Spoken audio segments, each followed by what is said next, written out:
Record and 5, 4, 3, 2, 1. Yes, baby! Woo! What's up, Mike? All good, brother. What's up, Mike? All good, brother. Damn, that's episode 5 on Island Project. Who we got on the cast today? Who we got on the cast today? You won't believe it. The one and only Dr. Stephanos in the building! Woo! Big up yourself, man. Thank you so much for being here. I'm going to give you a little introduction on who Dr. Steph is. Ioannou is the surname. We're going to go to his Instagram page. He's a stress expert, mental health, anxiety, stress consultant, weekly tips on applied psychology. Definitely talk about that. Lifestyle, relationship coach, psychophysiologist, neuroscientist. What else is this guy not? Unbelievable. Exactly what we need on a Sunday morning, bro. That is what we need on a Bit of Sunday. therapy. Bit of therapy. Everyone needs a bit of therapy. Can't wait to get into it. So yes, Dr. Steph, I'm going to call you Dr. Steph for the whole thing. Man. It just sounds really good. Go ahead. Dr. Steph, you deserve that after like 11 years of studying. Cool, man. So, Mr. Stephanos, thanks for being on the show. We've actually had a lot of questions and not only questions, but more like just a general insight on what you actually do and what you perceive and how you actually help people by not even going to you. That's, I think, the main thing that I've gotten is that, oh man, I'm getting so much help from this geezer and I haven't even gone to see him yet. Yeah. And like what differentiates you from how you help people, how you assist people? Okay. Because, I mean, from what I see on Steph's Instagram as well, your approach is very different from the traditional therapy, especially in Cyprus. It's definitely a different approach. It's you Changing the game. Yeah, man, you give so much like for free. And I think that's a beautiful way of going around it because you're actually opening that first door with so many posts that you do. Like one might be for anxiety, one might be my body dysmorphia, one might be just stress, depression. So by every single post that you post, that will probably link into so many different people and it just opens that initial door and think, fuck me, like They can relate to it. yeah, man, I suffer with that, or I've got that exact feeling, and you kind of give them that insight, and then obviously you do your magic afterwards, right? So what made you, obviously the first question I want to ask, what made you want to become a psychologist? Right. The first thing that made me want to become a psychologist was the fact that, first of all, I wanted to discover myself because I wasn't really comfortable with who I was when I was growing up. And I think psychology kind of made me understand a little bit more about myself. Now, what they teach you, though, in the books and what you go through in real life, they're two different things. Yes, you do understand certain things of why you feel this way and so on. But unless you live life and you're yourself going through this and you fail and you grow up, then you discover who you are. But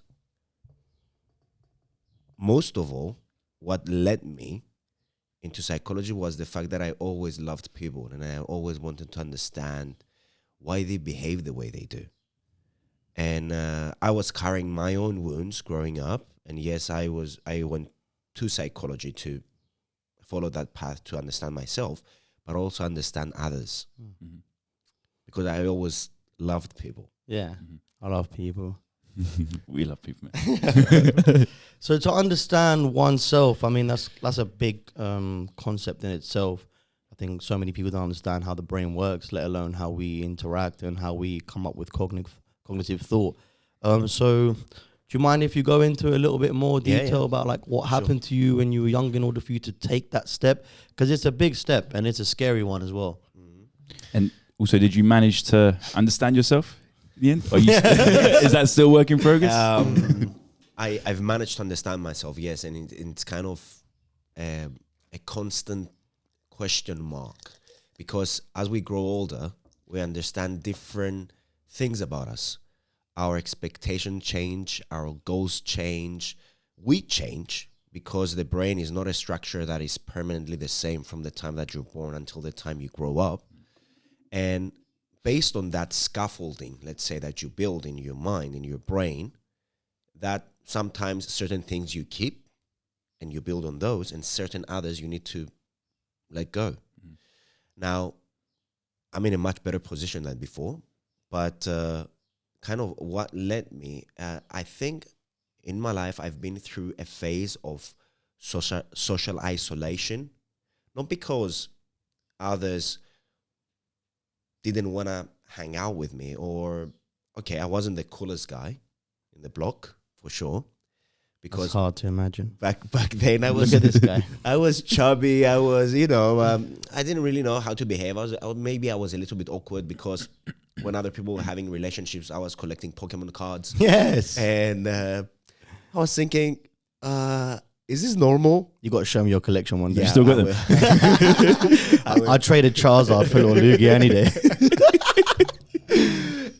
So, and also, I think one of the biggest things that kind of played the biggest role in my life was the fact that what I was doing, that was, from one point of view, not really embraced by society. Talking about having different hobbies or wanting to do different things, because I had aquariums. I was into science, into biology a lot.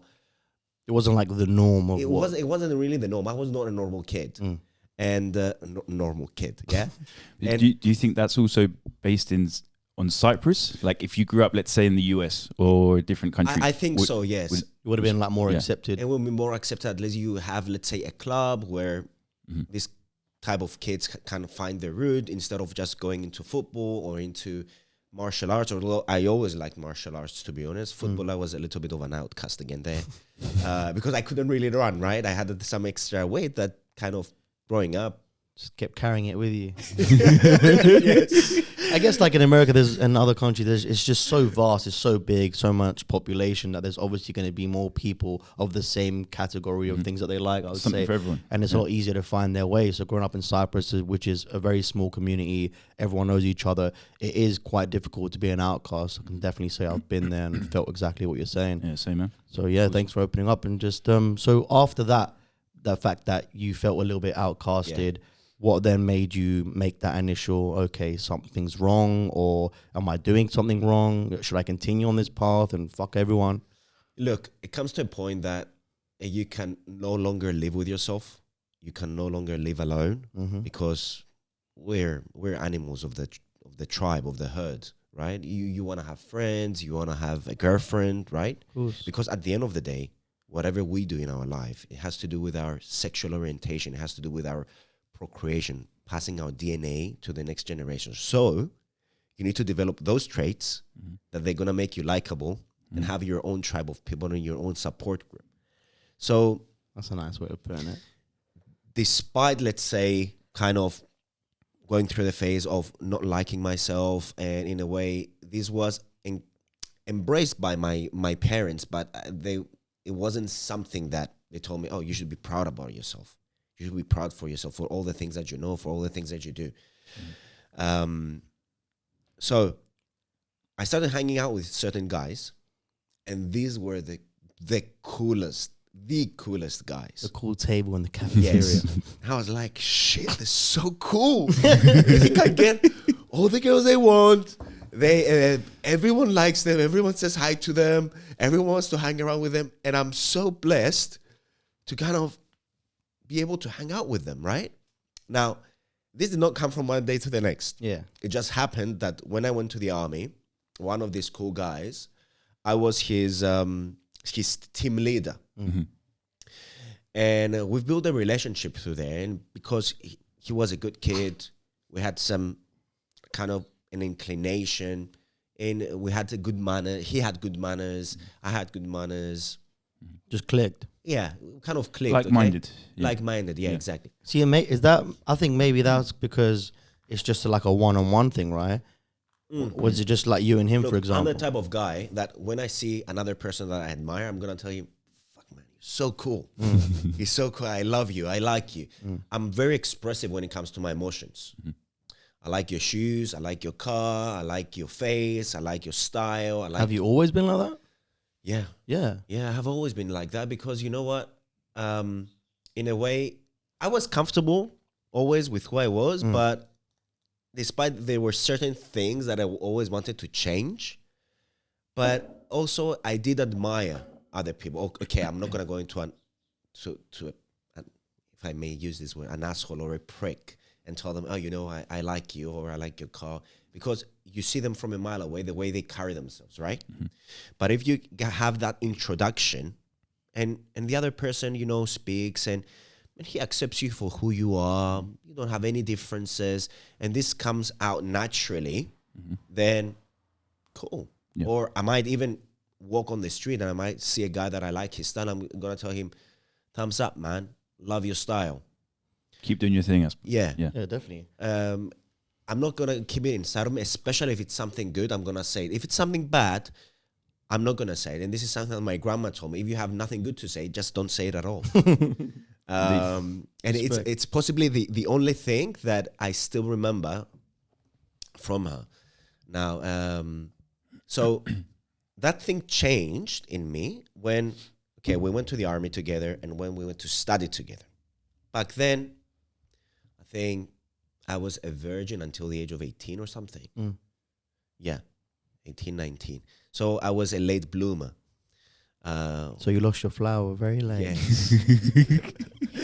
And was it a magical experience? no, in fact, it wasn't. It wasn't, right? I don't think it's for anyone, right? The first time's always awkward. Yeah, weird, the first eh? time is always. I think everyone has this like idea you're gonna put candlelight and stuff and this and that. A little bit of Marvin Gaye in the background.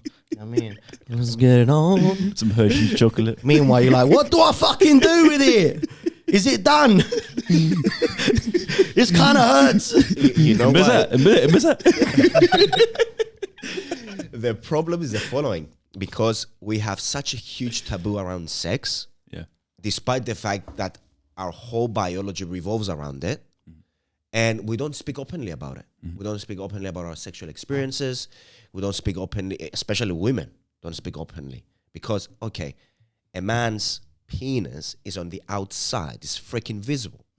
A woman's, though, is on the inside. It's an inverted penis on the inside. It's hidden. The only visible part is the clitoris. So what should a man do with it? We have no freaking clue. Anyhow, so that's an actual opinion. Like, I think men are, men are a lot more out there in that aspect. A lot more outspoken about it, definitely. Definitely. Yeah. But then again, you have the ding dong hanging. Yeah. But it's also taboo for women to openly speak about their. Yeah, but like, why is that?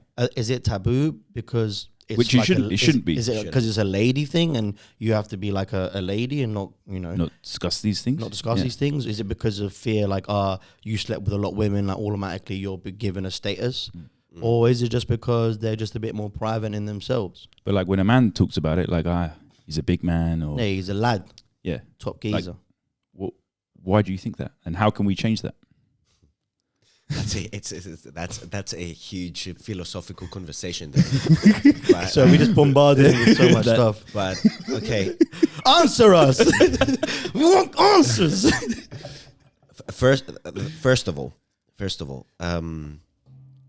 biologically speaking, it's a kind of an integration of biology and also the social stigma or the social circle surrounding this matter. Biologically, a woman will, let's say, carry a child from one man, right? Because she will have to spend a year almost, maybe 2 or 3, carrying that child and then breastfeeding the child until it grows up so it can grow teeth and feed on itself. That's one point of view, because biologically speaking, like the lion pride. The lion pride, yeah. Now, the controversy here is the fact that a woman has multiple orgasms. So what does that mean? That she can have multiple partners at the same time. Orgy. On the other hand, we have religion coming into play and saying that beyond the vows of marriage, saying that you should respect your man, have only one man, blah, blah, blah. Or you see even that stigma with the prostitutes in the Testament and so on. Now, in my head, is like, there's this huge knot, because biology with the religion and the way we grew up, it doesn't make sense. On the other hand, we do want to have a social structure so that we don't behave like animals. and that is kind of the social, in the religion I see it's kind of the social glue that sticks us all together. It was there before government, like, so Yeah. it was a structure Now, back in the day. I will speak from the point of the man, yeah? Now, when I used to wake up with a different partner, maybe every night or every other night, at some point in my life, yeah, that was not a regular thing, because until I grew into my masculinity, it took some time. And this type of guys kind of helped me that I told you. It came to a point that I was waking up with a different partner. I was feeling alone. I was feeling like emotionally empty. And this is something that I believe that every person or every woman will experience in her life, whether a man or a woman. Now, it is absolutely important that both male and female experience their sexuality to find their path, to kind of take out of their system a lot of things before they go into monogamy. Because from the moment that you go into monogamy, you're creating your own pack. You're creating your own tribe. Before that, it's good for you to explore yourself. That's the first stage, even at the age of 4, where boys and girls touch their sexual organs and they feel that pleasure or that heat. And they say, Daddy, this feels nice. What is this? And there, you kind of need to explain to them like they're adults, but they need to do it on their own safe space and safe time. Can you believe that, speaking about sexuality, there's so many women that they feel ashamed masturbating. And masturbation, it's so important, especially when it comes to stress, because through the release of endorphins, you have also the suppression of cortisol. If we make this such a huge taboo and such a no-no, then we're going to be led to other types of sexual problems. Pain during sexual penetration, shame around body shame, and so on. The first thing that for you to accept your body is through your sexual organs, that my body gives me pleasure. Yeah, but then again, like you just said, it's a lot more taboo for women to masturbate than it is for guys. Because with And it shouldn't be. men as well, Shouldn't be. you know, men can over self-pleasure, you know. They can do it in excess because it's not seen as like a bad thing or whatever. Yep. Yeah. It's more accepted. I mean, Mike's asking how much is too much. No, man, I've got no shame in it, man. I do my thing, but who doesn't? who doesn't? No, but seriously, how much? It's interesting It's to hear that. healthy. It's interesting to hear It's that healthy. Everyone should do for it. some women that they feel shame, but for blokes, I don't think men feel shame. Yeah, with that. because and it's probably easier. I as remember well when I was for in men. high school, there was this guy that came to me and told me, Rex, there's not muchos. And I was like, Yeah, my cousin was the first person to say like, "Oh, you ever played muchon before?" I was like, "What's that?" It's like you just grab your cock and then And I was go like- up and down. of course I know. I had no clue. Until, thank God, I had an older brother and I went and asked him. And he was playing a video game and he stopped the video game. Like, sat there and explained to me. But these kind of things, they need to come, if not from Like family. as a sex consultant or psychologist or whatever, they should need to come from the parent, the mother, to guide you with that. to guide a brother to kind of guide you that, and it needs to be a kind of a strategy in place, or they need to start seeing the male or the female gender fully grown. You shouldn't, let's say, if you have kids, don't dress up in the house. You don't have to cover yourself all the time. They need to see what's okay. Like what's Be normal, comfortable what's with it. natural, what's What's biological. natural, yeah? See, that's okay. That's what you're saying is crazy, but it's what needs to be done. The reason I'm saying it's crazy because, you know, did you all grow up in a family like that? No. Did your dad ever tell you like, oh, you have to play with yourself, or it's okay to feel like that? No. No. I But mean, it's also a different generation, isn't it? It's a generational gap. There's a generational gap, definitely. like no parents or none of my friends that I know, like personally, have had that experience with their parents from such a young age, because like you said, it was seen as a very like a naughty thing to play with yourself. Like, don't do that. And they never used to call it penis. They used to call it like some Bulu, yeah. Like they used to call it something else and not give it the actual proper name it's supposed to, as if it was a rude thing, something that's like you're not supposed to touch it. Yeah. And I don't understand where that originated from or why. I will tell you what happens. I mean, You're a kid, 16 years old. You open up this conversation with your dad, and he takes you immediately to stage 10, to level 10. And he talks to you about all these things that he was doing, and you're like, oh shit, am I gonna do that? I'm not ready for it. Instead of, so I was dogging this girl in the back of my car, yeah?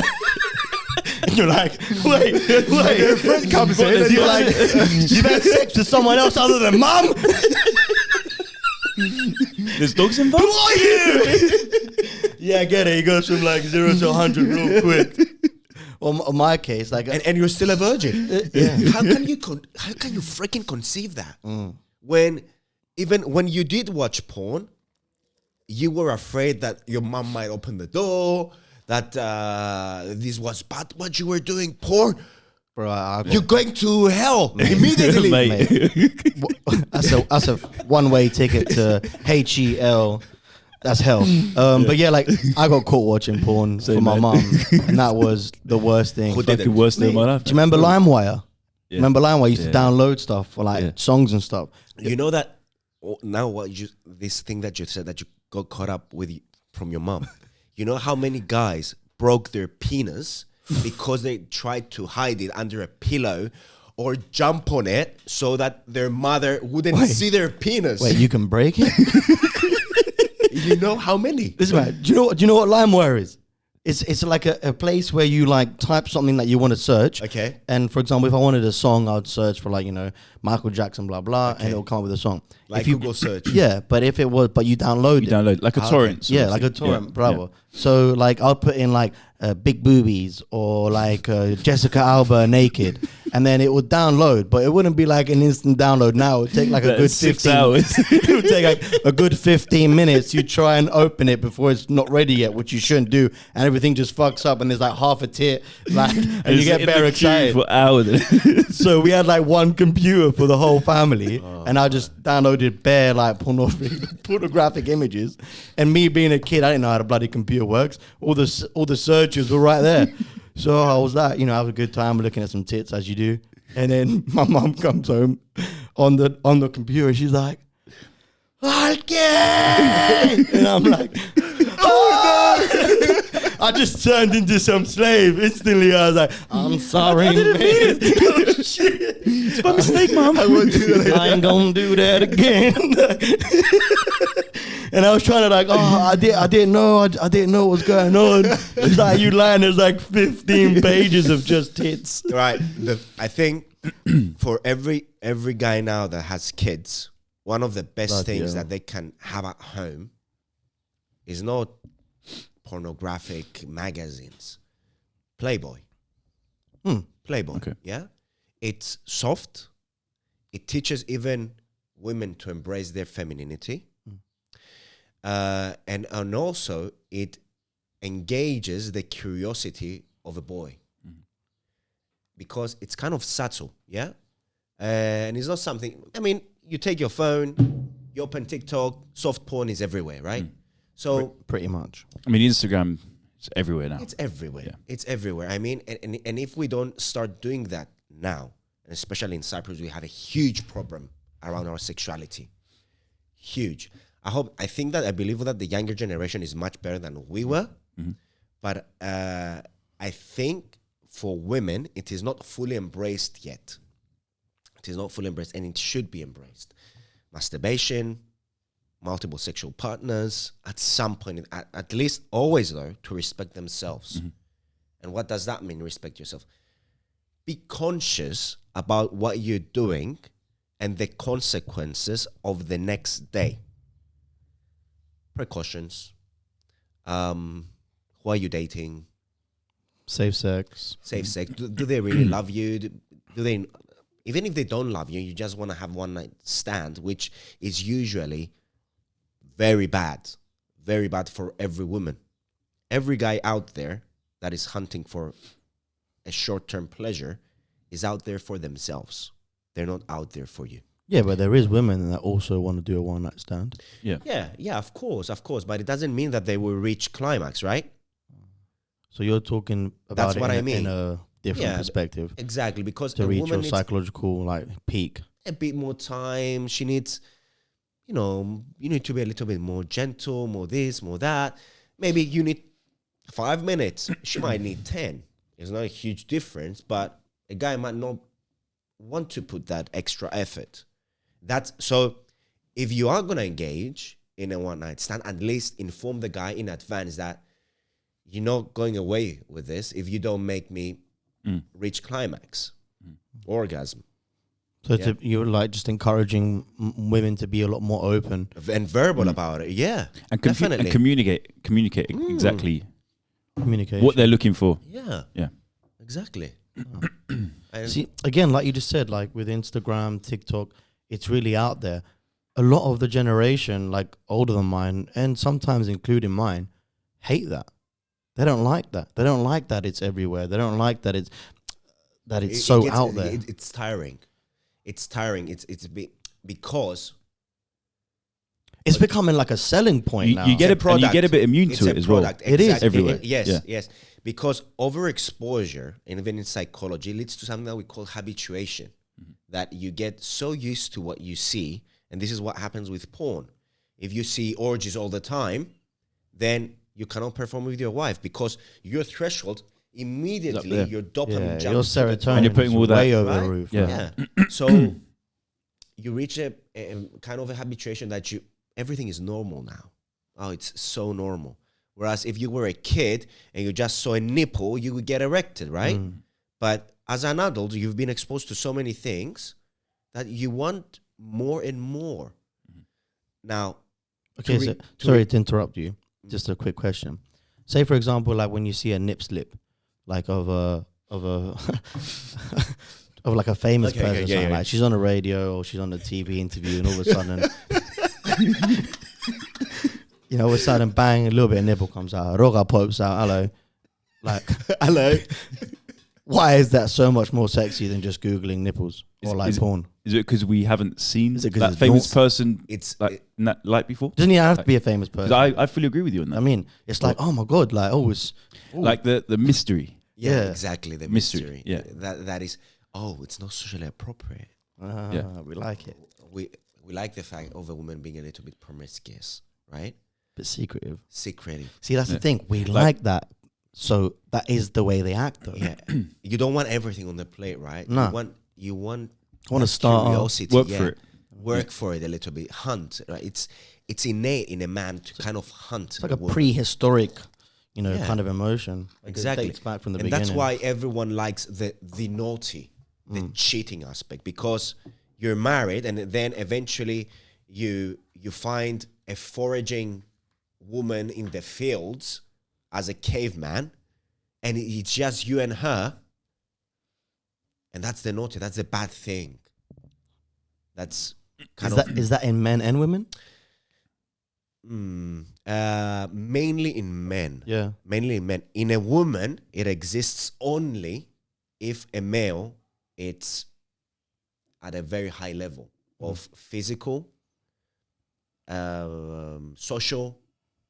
I mean, it's an absolute 10, let's say, of everything. Pheromones. That's something that, I mean, I don't know too much about it, but that's something that draws people to one another. Now, pheromones, and that's natural, isn't it? Basically. Yeah, pheromones. We have,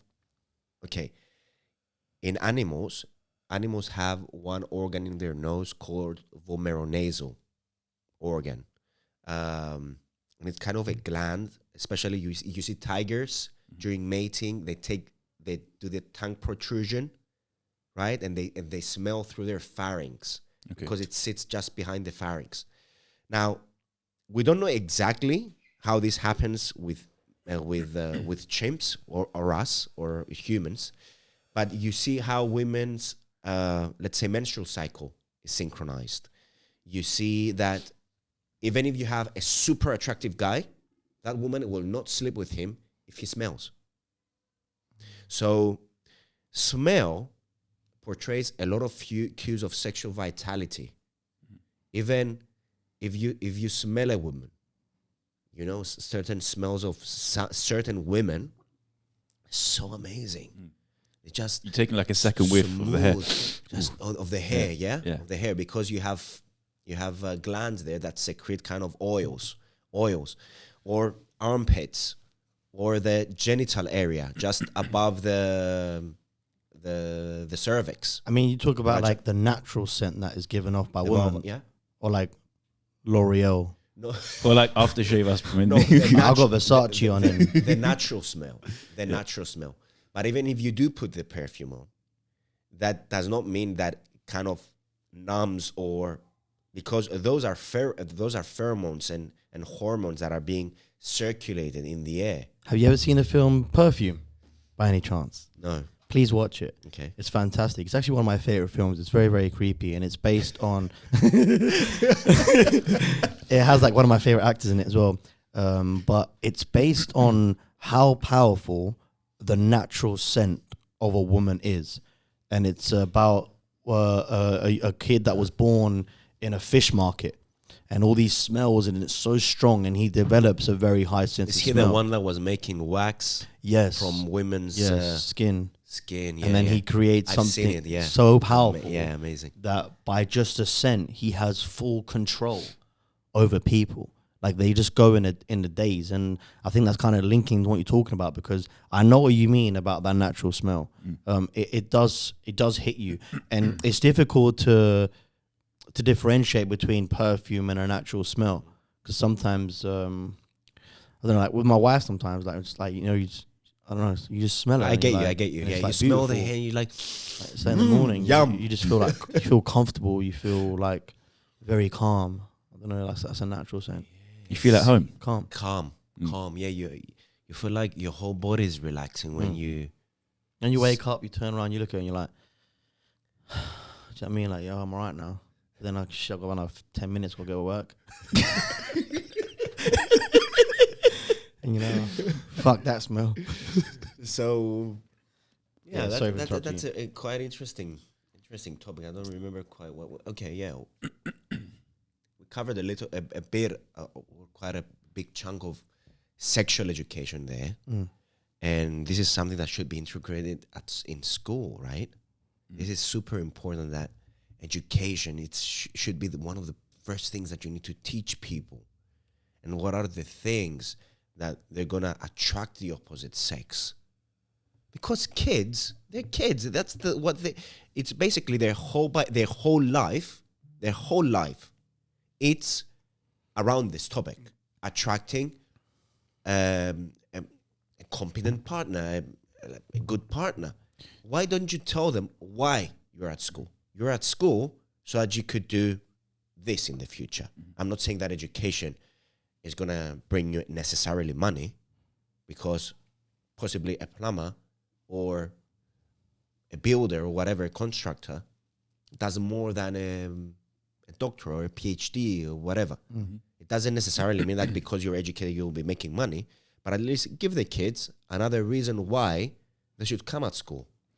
Do you feel that in Cyprus, our schools or education system is doing enough to educate like sex ed at school? Teenage years or whatever age? Not at all. No? I think not at all. Their curriculum is very, very old. Just a quick example, like one of my nieces come home with a book, and it had some proper racist shit on it. Like it said, Guinezi trone me xilagya. I mavri miniskun se spilya. What the hell? You serious? Imagine, Bro, how 100%, old those books were. Bro, it just says Chinese people eat with sticks, like this and that.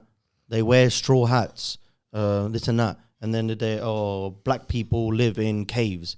And comes home, she's like, Mum, does black people live in caves? She's like, what the fuck? And then you as a parent have to re-educate them at home, making your life even more tough. Yeah, why does a parent have to re-educate from a fucking book that was written when fucking, I don't know, 1950. Soviet Union. Like, oh, I remember the only sexual education, if you call that sexual education, it was about abortions.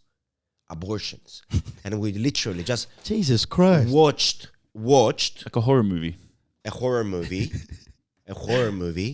and I don't know if I finished. And you know how freaking traumatizing this is for a woman. And this is the next huge thing. Imagine if a woman gets raped and she's carrying the child of a man that she never saw, she never wanted, whatever. And you showed that movie. Immediately you're telling her you're a freaking killer. Because so this movie was based on not having like against it. yes, Yeah, against like the religion against, thing, like, and they yeah. showed a fetus of at least 3 months old with the limbs and stuff Jesus. and this and How old are and you? it's literally tearing it apart. I think 16. That will mess you up. Yeah, it does mess you up. But there's certain times in a woman's life that she might have to take that decision. Of course. And it's her right to have the choice. Exactly. It's her body. So why literally kind of indoctrinate her or guide her into a certain type of thinking that is bad? That's the first thing you watched in sex ed was an abortion video. Yeah. Man, if you look at was some it? of these old sex ed videos, they're like, it's great. Put your dick in it and you die. Do you know what I mean? Like, Don't have sex. Don't have sex or you'll AIDS. You know what I mean? Touch the vagina, AIDS. You know what I mean? Looked at her tits, you got AIDS. Like, it was so bad, isn't it? Like, there was no real explanation. And I'm glad you mentioned school because I really want to pick on schools. Like, it is so important, especially in this day and age, to have a psychologist or a neuroscientist in every single bloody school. Yeah. It is so important. We had like a counselor, if you want to call call it that. Yeah. It was just, I don't know. I'm being nice calling this geezer. And you didn't even counselor. feel comfortable to go if you did. This want to guy speak was about an whatever. old, weird, pedo vibes Nice. kind of guy. You know what I mean? Like, and he had no idea what he was doing. You'd only ever see like women in the office, and it was very uncomfortable. And it was very open as well. It was like Gatinan, Counselor. Huge window next to it. You just see Gatinan, them. where the staff sit, or the teachers, which is a no-go zone, and bang, full fucking penetrational view of someone sitting there, shitting crying their their pants, eyes out. talking to someone who has no clue what he's going on about. You know. How bad is that? Så index är det. Ser du Chen, you'll be fine, bro. It was just it. By the way, super, that's it. say that. Let's say if a kid is stressed, right? You should encourage them to masturbate, but up to a certain point, yeah? Teach them, tell them what is healthy and what is not healthy. A lot of kids think, oh, my penis is small. See, I used to think that because porn fucked me up. Yeah, I used to watch porn fucks porn. you up on I the used to see some expectation. 12-inch fucking dongers, man. Massive. And I used to look at my dick and think, I'm fucked. Who's gonna want that? Who's gonna want that? All I saw was fucking schlong. And then man's like, And they go for hours. I'm like, this is it. 4 hours, right? Yeah. By the way, Or Alexis, I had a I friend guess of that last mine still. Yeah. in the porn industry, and he basically told me, first they shoot the last movie where the girl basically has oral sex That with makes the guy. so much sense. And then after you just go in, innit? know, right? So when the missus wants second rounds, you're like, I can't really do anything. I know, right? So he finishes first. That flicking in there. He finishes Wake first. up! Wake up! And then they have the act. And you know, sometimes in porn movies, you see them, they're like, she's this super hot girl, let's say, right? And he's just sitting there, like uninterested, until she kind of makes him get an erection. And you're thinking, what the fuck is wrong with this guy? Yeah, man. What is wrong with this guy? She'll take off like one strap and I'll be like, bing. Do you know what I'm saying? But that's the problem though, because I learned about sex like from porn. Yeah, same. Like that's the first time I ever saw sexual intercourse because no one ever showed us that in school or stuff. Like I said, with a taboo with the parents. Like my dad or my mom didn't talk about the birds and the bees. I had to find out from my cousin. You know what I mean? Why the fuck did they call it birds and the bees? Like, that makes no sense. One's very big, one's very small. Actually, maybe makes sense. But there's a stinger. doesn't make sense. But what I mean is that is wrong. If I watch something in school, like a sex educational video, which is proper, done specifically for that age range, for that mentality, for the process, for the development, I'd understand more. Not seeing some 12-inch cock going into some pristine, most beautiful woman who's fully shaven, not one hair on her pussy, arsehole anywhere, and then when you're a virgin and you go have sex and you see like the Amazon rainforest, you're thinking, hold on, because it sets expectations. that's not high as well. normal. Fucking Jennifer Aniston was shaven clean down there. You know what I mean? Why you got a bush? And you'd create a better society in terms of, you know, like when you hit your 20s and your 30s, you'll be a lot more comfortable. Exactly. And we'd have a healthier society because, you know, if you take sex out of the equation and you realize how many sex crimes happen every year, if everyone was comfortable with their sexuality and everyone spoke openly about it, sexual harassment would not exist. 1 in 3 women go through sexual harassment every day. That's 1 disgusting. in 3. So if you take that out of the equation and everyone is educated around this topic, then the guy that is sitting on the bus next to you is gonna stand up and is gonna put the other sicko in his place. Yeah. So we need to start educating society from their genitals, which is we all have a pair of them. Some have even 2 of them, and that's normal. Yeah, they can decide later on. Oh, you mean like yeah. Yeah, there's changing certain their sexual- penises that are being. There's a condition called hypospadiasis, which basically the urethra or the penis is not formed normally because there is a testosterone deficiency. Now, when I was at the university in Saudi Arabia and I was teaching sexual psychophysiology because no one wanted to teach it, I had to learn a lot of things about the way, let's say, gender is segregated while still a fetus, while still in the mother's belly. And then when that child is born, how the male or the female genitalia are fully grown into their adult size. And for me, it was very awkward. Imagine teaching this topic in Saudi Arabia. And you're like, am I going to get hanged now? Or Am I going to later? jail? Are they going to accuse me for sexual harassment or innuendos or this and that? So you had to be very, very specific and very scientifically orientated to explain certain things. So you couldn't really go into sexual education like, this is the clitoris, this is how it's stimulated, this is what happens in the cervix with the fluids and so on. This is why a woman experiences dry spells in bed, or why she feels pain during penetration, how stress is related, let's say, to sexual pleasure, how stress can literally mess up your menstrual cycle. Yeah. Yep. So stress is everywhere. Oh yeah.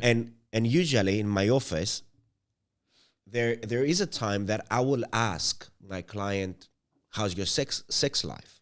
If a man tells me that I cannot get an erection or hold an erection, that means that the peripheral vessels that will supply this sponge with blood are so constricted because of stress that he cannot sustain or have an erection.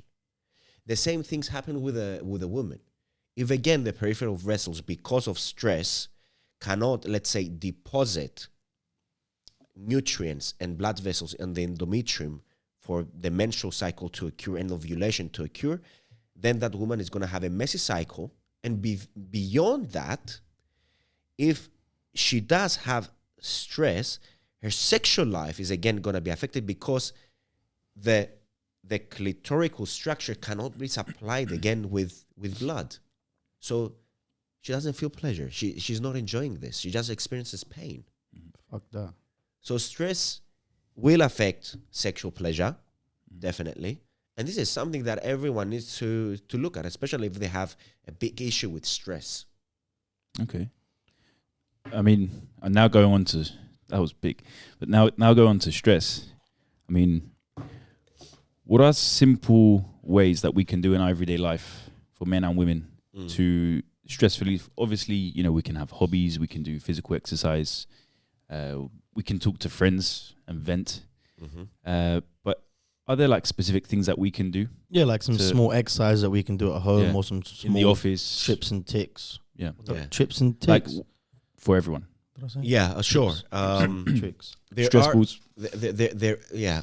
I mean, a stress ball is a kind of, okay, you take the stress ball, but you don't understand what you're doing there because no one explained you why this is called a freaking stress ball. All of a right? sudden, I'm okay. It's a spongy. Yeah. Now, a big way to relieve stress in your life is by grounding yourself through your senses. So by grounding your spirit through your senses. And how do I mean by that? When you're stressed, you usually think, what do I have to do during my day? I have to go to work, I have to do this, I have to do that. So you're constantly not in the present moment. Now, to be in the present moment, the only way that you can achieve that is through your senses, through your eyes, by just going outside, looking far in a far building so that your pupils will again constrict instead of dilate, because usually when we're stressed, our pupils dilate. You take in some sun, you regulate your melatonin levels, your cortisol, so that you can have a good night's sleep. If you don't sleep well, you're very susceptible to stress. So sleep, number one. You need to do what we call sleep hygiene. Follow a sleep hygiene schedule where you finish work and then you start unwinding. You have a warm shower, you put some essential oils in the shower, lavender or rosemary. You relax, you have your supplements, magnesium, you might have L-theanine, you might have rhodiola, you might have magnesium, and even GABA. So all this will aid their sleep supplements. You can choose one of them. You have a warm tea or a cold tea. You regulate the temperature of the room. Any specific type of tea? Rose tea. Rose tea, lavender. There are many now in the shops called sleep tea or whatever. Those are quite good as well. But I particularly tried rose and chamomile, which everyone knows about chamomile. But rose, I love it personally. I'll try that. So you almost need to create your own like ritual before You need to going create to your bed. own ritual. And what I said about the senses. So, for example, you take this bottle of water, yeah? The first thing that you do, try it out. The first thing that you're going to feel is the lid. That's the first step, yeah? You feel it. Then you open it and you will listen to a sound. The bottle has temperature as well and has a certain weight. Yep. Then you put it on your lips and you drink. It's cold and you feel it going down. Now, from this bottle, I've managed to extract visual information. I managed to extract sensory mechanoreceptors that have to do with this, with a certain structure of the bottle, nociceptors that have to do with temperature, proprioception, which has to do with weight, and the position of my hand in space. I don't know if you can hear me. And last, by putting it in my mouth, again, I'm moving from my hand to my mouth area, my lips especially, that have the most mechanoreceptors, the most sensory information from all of your body is on your lips. Really? Yes. That's crazy. I had no idea. Because, why? Because when we're born, you want to take the nipple, right? So you're looking as a child. You're doing this movement, this circular movement. And through your lips, you'll find the nipple of your mother so that you can suckle. That's why we have the most mechanoreceptors over here, to feed you at the first steps of your life. That's why we're born like this. So much sense. Yeah.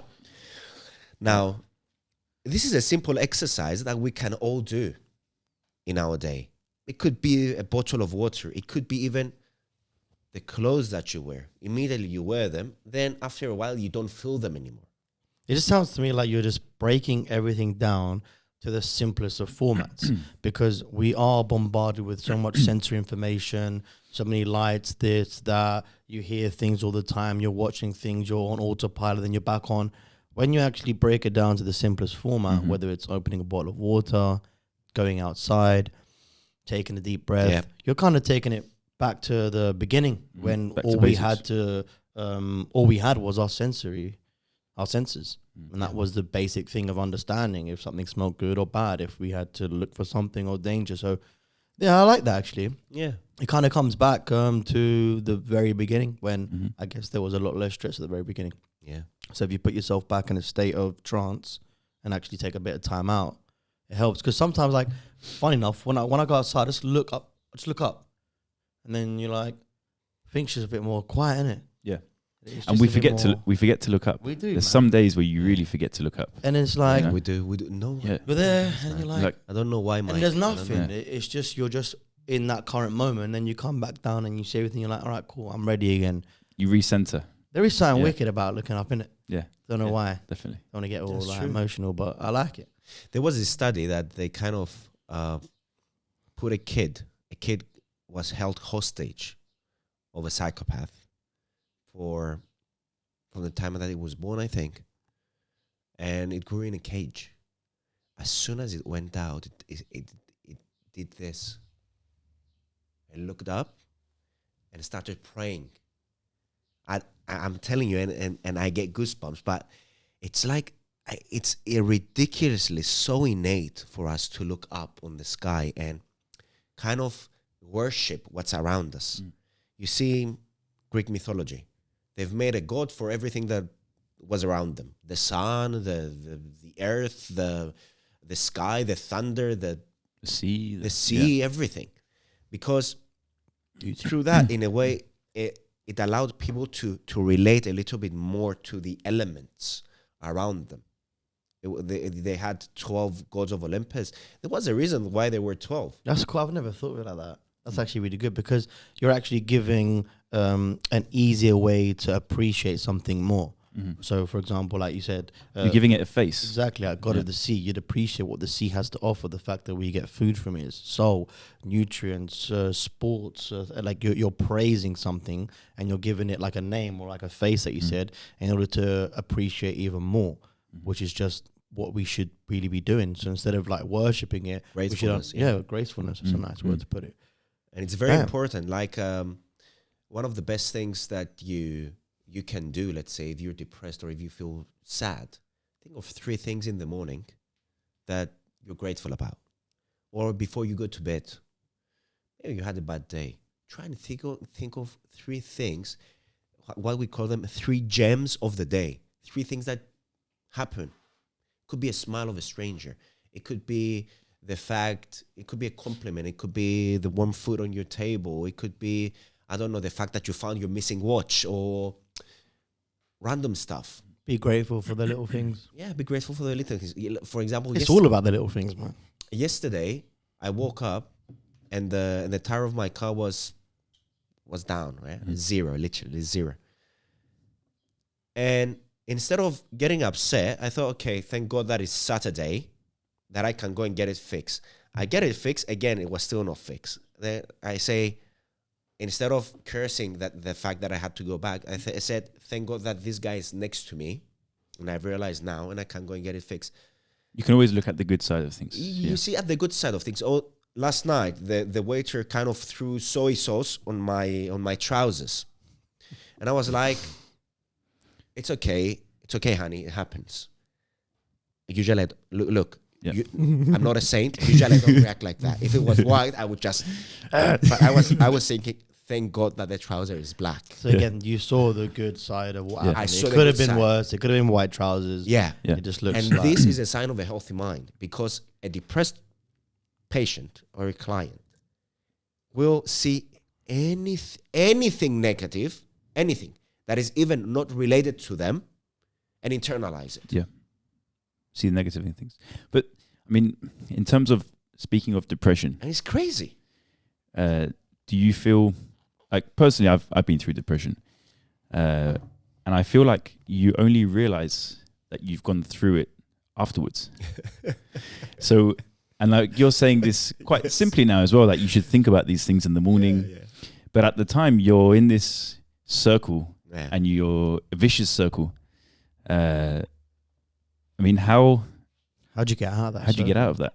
If you don't even know that you're, and if people are mentioning it, or they're telling you to be okay, or why are you not okay? Yeah. You fight it. You're like, no, I'm cool. It's okay. What they say, it's okay not to be okay. Yeah, it's okay not to be okay. Yeah. By saying to them that, showing pity or changing their behavior, they're basically telling them there's something wrong with you.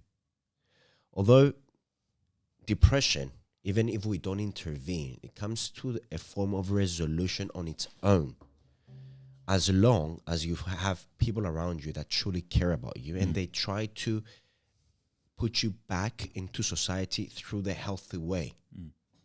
Accept you for what you're going through, take you out for a coffee, for a walk, for a swim, clubbing even.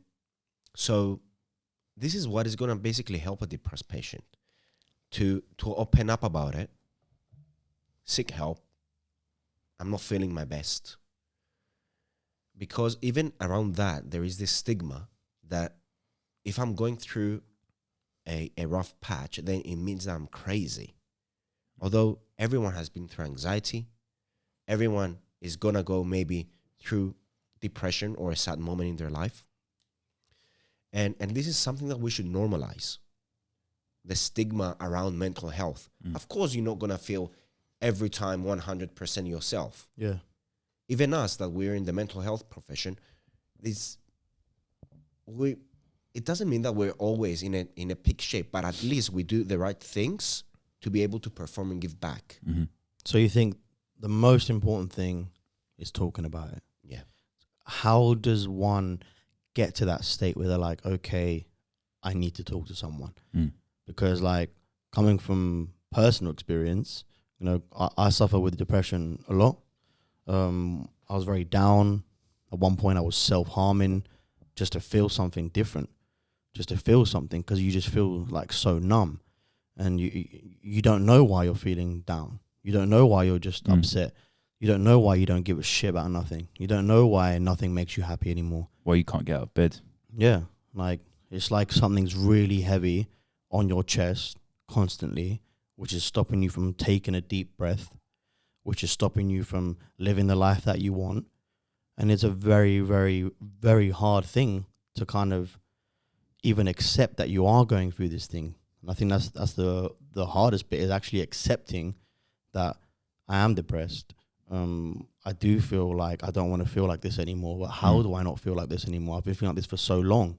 How can my family not make me happy? How can my girlfriend not make me happy? How can my favorite hobby not make me happy anymore? Like, what has caused me to go into that deep sunken place?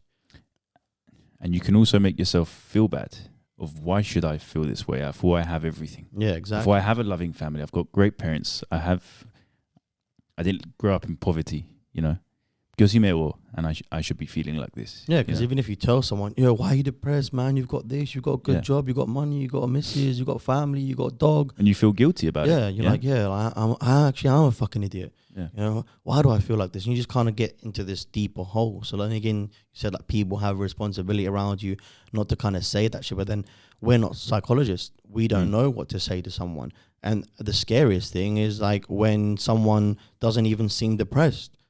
I mean, like me. You go about with a smile. Of course, me personally, like I was always the joker, loving life. He's always going to be smiling and this and that.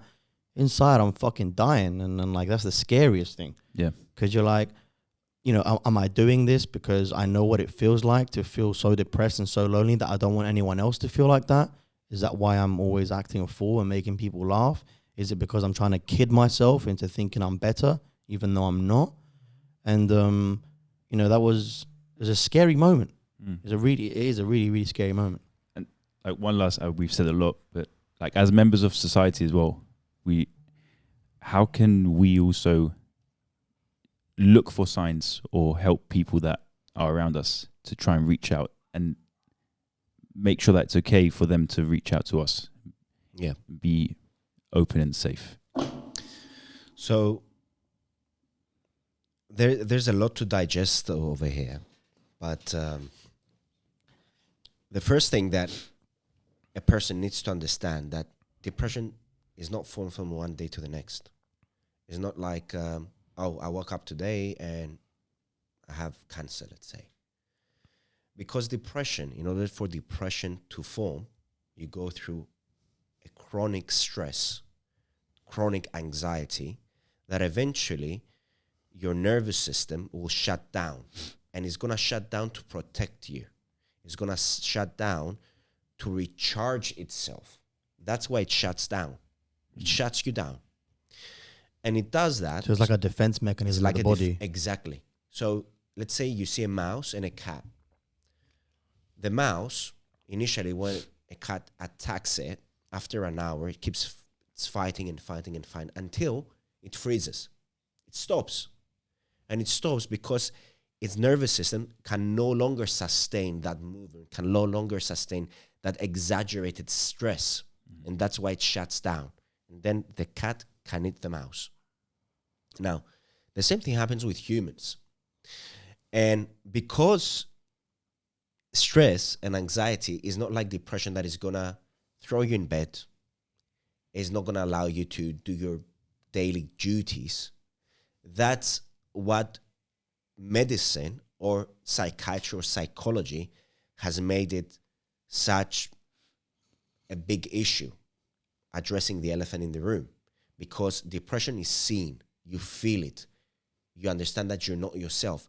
Stress, because you're still able to go to work and function as a normal human being, you feel, it's not a big deal. I can still do the things that I'm doing. But I'm talking about prevention, yeah? So that's when you need to intervene first. When you have stress and when you're anxious, to intervene and bring a life change that is going to kind of secure you. Now, in the occasion that you're going through depression, the first thing is indeed to open up and be yourself about it, that you're not feeling well, so that the people that are around you, that you've been giving, that you've been smiling, that you've been joking about, you've been making them feel well, they're going to turn around now and try and elevate you and give you what depression has kind of took away from you. Now, easier said than done, you're going to tell me. A depressed patient, when it's deep into depression, first we need to see if there's something biologically going wrong. It could be their gut, it could be their liver, it could be their thyroid.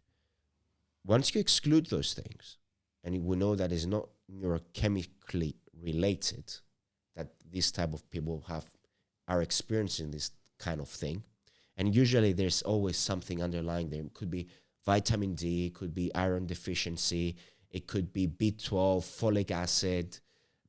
There are certain tests that need to be done in every anxious or depressed patient to see that if they're missing a specific substance, they need to get it in the form of supplements or through their food. Now, literally makes again, like, why I fucking love you is because you're able to kind of break it down into, again, the most natural, biological, basic thing. For the average Joe. And then you won't feel bad about, I have my family and my good health, my job. It's maybe because you are deficient in a certain element, in a certain nutrient, in a certain vitamin that actually makes your body react in a certain way. Like you said, it's a way of the body protecting itself. So maybe I've shut down into depression because I need iron or because I need more vitamin C. And that's how people need to see depression, because it's not, you're just messed up in the brain. Yeah. Because that is the scariest thing. It's all chemicals, isn't it? Yeah, I'm not okay. Yeah. I'm crazy. Like, I don't want anyone to know that I'm feeling like this, blah, blah, blah. Like, those are the things that go through your head. Whereas taking a step back and actually thinking, it might be something else, and not to worry about it, because it is such a big taboo. It is the scariest thing, because when you're not okay here, nothing else matters. No. Nothing else matters, man. Nothing makes sense. Don't care how rich you are, how good looking, how big, how small, how much love you have around you. If you're not okay here, it is the worst thing in the world. And then after you go through that and come out, do you then appreciate the little things in life and that, oh my God, it could be so much worse. It could be so much worse. Can you just put your microphone up a little bit so I can hear your gorgeous voice? That's better. And that's why I think what you're doing is so important, because you're making people understand and feel safe in not a science way and a doctor and the guys that wearing a big thing with the silver thing on. What is that anyway? You see that movie, he's got a fucking silver disc on his head with some big ass glasses. That would freak me out. But yeah, your words are beautiful, man, and like thanks. Just to get into a bit more depth of the depression, that has to do with mindset. Now, like I said, maybe some people are introverts, and it might be more difficult for them to be able to think like that. And they're introverts because of things that they've gone through their life, or that maybe that's just their character. That's just the way they are. We are who we are. So to be able to make that differentiation, like what are tips on that? You know, because you told us tips before about stress, fatigue, your senses, you know. So what tips can you kind of give the population who are feeling this constant chronic stress that would lead often to depression, or who are in depression, to kind of get themselves on a better scale, and just to give them that little oomph that they need in order to make the change that they want to do? So there are different levels in this, and there is not a definite answer to give you. But let's say if a person that has stress, they want to relieve stress from their life, there is a list, and there is a chronic output that they can feel immediately better. But what about depression? Including panic attacks. Now, depression, along with hypochondriasis, it's at the bottom. There, they need to be patient. They need to understand that this is going to go away. They need to address the negative beliefs that they have. And usually a good way to do it is if you take a piece of paper, you write down a negative belief about yourself or the way you think, and then you discuss it with someone, a therapist, a positive mind, a clever friend of yours, and help you find the keyhole to unlock that door of your mind. Because usually depressives, they form many wrong perceptions about themselves. They're not based in reality, because their brain now will do anything to keep them hostage of a static movement, to keep them static where they are mentally. It's like you're a prisoner of yourself. Yes. In a way. Thoughts are not facts. Exactly. Thoughts are not facts. So you need to address, though, in a setting that is gonna allow the other person to understand that, okay, what I'm thinking right now is not real. Put it aside, or allow themselves to rest, but also do certain things that they're gonna give them energy, such as a cold shower, such as exercise, 15 minutes cardio on a treadmill, on a bike, going outside, running, even better, because you have the exposure of the sun, you're running, your heart rate goes up, because a depressive, as weird as this may sound, also an anxious patient, they do have, in a way, an elevated heart rate, okay? Because they're constantly in a type of attack or defense. Like a flight or fight mode. Yes. But by regulating your heart through exercise or even walking, you're teaching your heart to beat at the right time, at the right moment. And to increase when it should, hence when you're doing exercise, and decrease when it should. Now, this comes as a natural pacemaker in psychophysiology. So by teaching your heart to pump blood in a normal way, and even by going outside and looking left and right, people that pass by, The trees. Exactly. You're rewiring to your brain, and you're sending information to your brain center, specifically the amygdala, that the environment in which I'm in, it's safe. Why do you feel this way? It's safe. There is no outside danger, because at the end of the day, let's again not forget that we're animals. We go into this shutdown mode, we go into this attack defensive mode because we feel that we're being threatened. But by navigating your natural environment, again, you're sending signals through your senses, through your eyes, through your ears, that, you know, you should not be feeling this way. It's okay, you're safe. And after a while, after you convince the depressive patient to go out for a walk for 10, 15 minutes, and you tell them, okay, every day I'm going to show up at that time to pick you up. We're going for a walk 15, 30 minutes. That's the best thing that every person can do for a person that they love.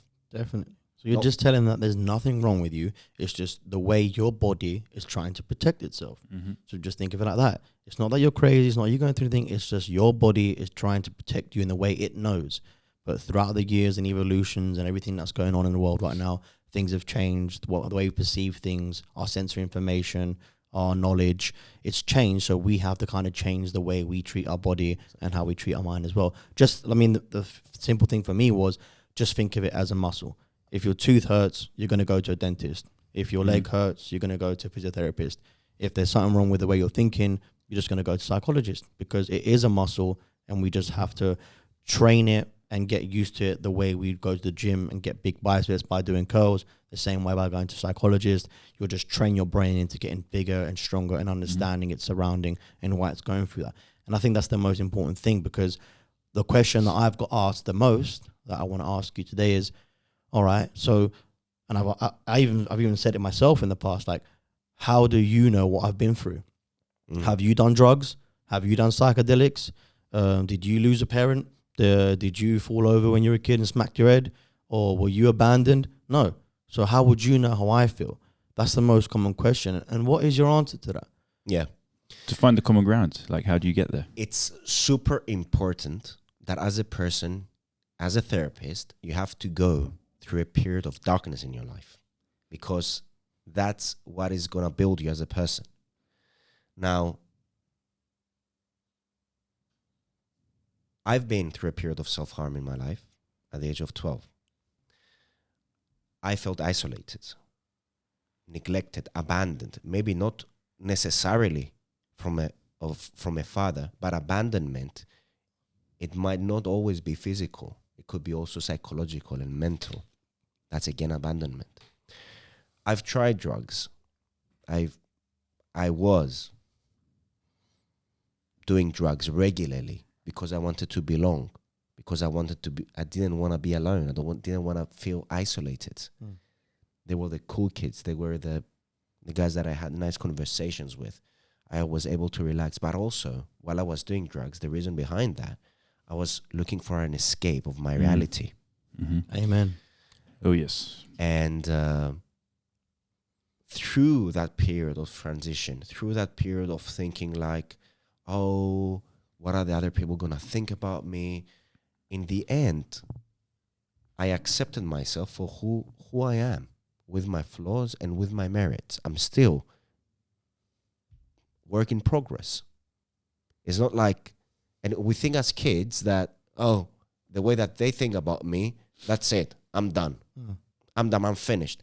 But you have 60 years ahead of you to kind of change the weighing scale for your benefit.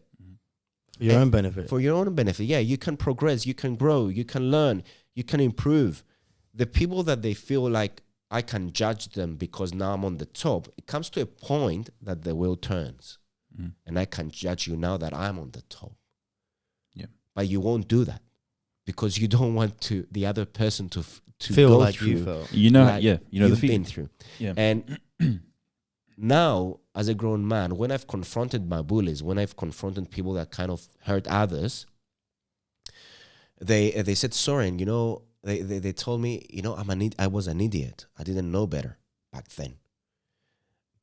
And it comes to a point that you're kind of grateful to these people after a while, because I would possibly bully myself going back now, because, you know, it's kind of the way society is trying to teach you to grow some muscle, to become more mentally strong.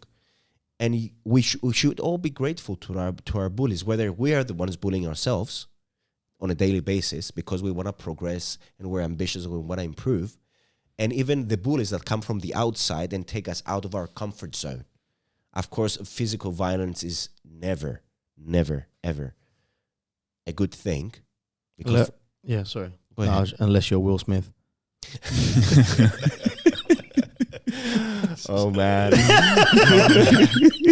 I saw the opportunity. I took it. You know, beyond that incident, the fact that they went on public and they said that he's going through Broca's aphasia. That is disgusting.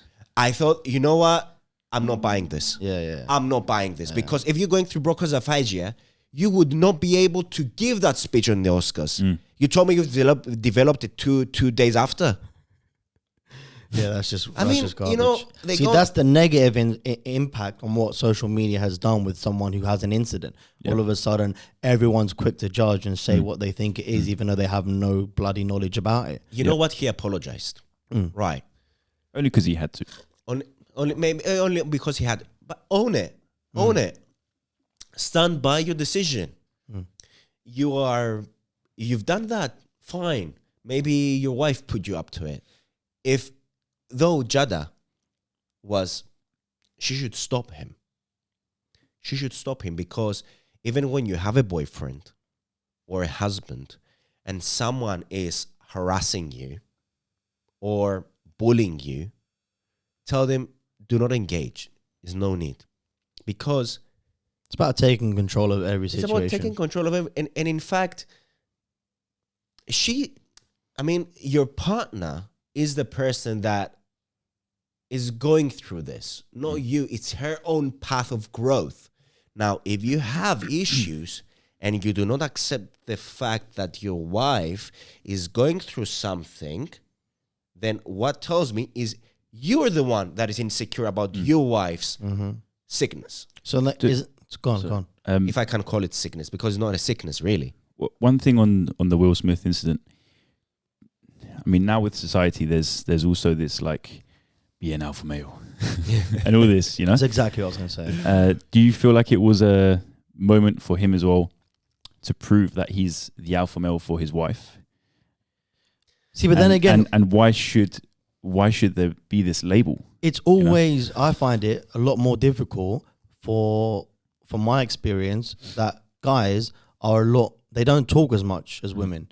I'm not trying to make a joke, but you know what I mean? Because I don't think guys open up as much because since a kid, like, be a man, men don't cry, be the support, you have to be the breadwinner, you have to be strong, don't show weakness. Bravo, don't show weakness. So, well, if I'm bombarded with stuff from the beginning, when you're watching movies and princes and kings and, action chivalry and the manners and all this kind of stuff, and you're like, it is so much more difficult for a guy to open up and say, I'm feeling sad or like, I'm emotional right now. I don't know how I feel. Like, that is integrated in our DNA because of how many years we've been pushed to be a man and to not cry. Like, me personally, I'm a very emotional guy. Same, man. I cry at movies and shit. Yeah, me too. I mean, and it's only when you get older that you realize it's cool to be emotional. It's fine, man. That's who you are. It's fine. Now, I'm going back, sorry for going back to Will Smith, but he lost the game over there because a man that is safe and strong could literally just keep his composure and wait for the right moment to deliver his message. Because at the end of the day, Chris Rock was the idiot and he, in a way, exposed himself because you don't pick on a person that is going through something. You won't pick on a person that is going through cancer, right? Mm-hmm. But why is it okay for someone to speak about someone else's body or this? Okay, he's a comedian. You have the label of the comedian and that makes it right for you to speak about everything and anything. Speak about yourself, speak about random people, speak about random occurrences. And comedy, it's a huge therapy for people because it leads them through a phase of self-realization, but through a comical route, which is nice. I think that's beautiful. It's beautiful. For me, I think that was just an element of weakness because this individual has only been promoting about mental health, about being yourself, about being calm, about positive vibes. He's done so much for the world. You know, he's always been a very good role model. He's never actually slipped up in all his years in being under the limelight, being under the camera all the time. And it was just a sense of weakness. And I think we all have that one hiccup that we regret. But it just shows you, no matter how much, you know, you try and be the individual, it's okay sometimes to make mistakes. And we do have to learn from that. It does get too much for everyone, whether his actions were wrong or right. What I'm saying is we all have a slip up. We all go through something, no matter how much we try and preach. Like even Gandhi, you know what I mean? Everyone's like, oh, Gandhi was a saint. A lot of people don't know that He wasn't. No, it wasn't. I mean, well, he was. I'm not cussing Gandhi. Big up, like the sandals. Big up Gandhi. R.I.P. my boy. But what I'm trying to say is, like, when the English took over, Gandhi's wife was actually very ill, and the British had medicine that was able to cure his wife, and Gandhi said no. He said no. We don't want your Western medicine, blah, blah, blah. You've taken over our country. We don't want nothing to do with you. And his wife passed away from the illness that the British had the medication for. Well, Gandhi ended up getting the same illness. And guess what? He took the medicine. Do you know what I'm saying to you? So even the best of people. I didn't know about this. Yeah, that's a true story. Look up. Even the best of people sometimes make decisions that aren't for themselves. And that should be for themselves, because you're putting yourself in a position. You know, why was it okay for him to take it? Because it's his life, but then you're acting on somebody else's, the same way Will Smith acted for his wife rather than for himself. But like you said, it is comedy. Why? Is it okay? Would Will Smith smack him if he made a joke about somebody else's wife in the audience? No, because that's not a personal matter. So when is it okay and when is it not okay? I like the fact that you said that comedy does... it is a sign of therapy. I mean, like, you know, Will Smith, the movie, not Will Smith, Robin Williams. I was going to mention that, actually. Yeah, what's that film called? Mrs. Doubtfire. Or when he's... No. What? Mrs. Doubtfire. Nah, man. Oh, he's got loads of movies. No, So which one are you talking about? No, he's got a movie. Oh, my God. It's just my favourite Robin Williams movie. It's hilarious. All right, so basically he's got a movie where he's a doctor and he believes that laughter is the medicine. And how it's okay to go into the hospital where people are suffering and dying dressed up as a clown or making jokes and make people laugh and not take things too seriously, because that is the comedy aspect. Maybe someone else who's going through alopecia found that G.I. Jane joke funny. You know, that's how you pronounce that word, alopecia. Yeah, alopecia. You know what I mean? Maybe if they found it funny, like, oh my God, like, I'm going through that. Yeah, I look like the lady. And like... Not the fact that it's funny because she's got a bald head, but it's they can relate to it. I personally feel so much better when someone has gone through something similar to me, and I find it easier to open up to him. Hence my question before. If you haven't gone through something that I have, then what the fuck do you know about it? But then that's not the point. It's not about you going through that same thing. It's about going through either something similar, or it's about understanding what happened and training your brain to act in different ways. It's not like you haven't done that, so you can't help me. That isn't your job. Your job is to make them help themselves. And that's the first step, is you need to want to make that change. I guess let the patient click. Yeah. Because you get yourself out of the rut. It's at the end of it, you get yourself out of it. And with the assistance of the people around you, with your therapist, with your loved ones. True. Now, it's super important that you allow the patient to connect with you. Some may disagree with that. Some others might not, because if I have a person opposite me that I see that they have, let's say, fragile ego, or you need to bring yourself a little bit down to their level and tell them, you know what, I've been through some tough times in my life, and I understand what you're going through, and it must be very difficult for you. And thank you for opening up. You think that helps them open up?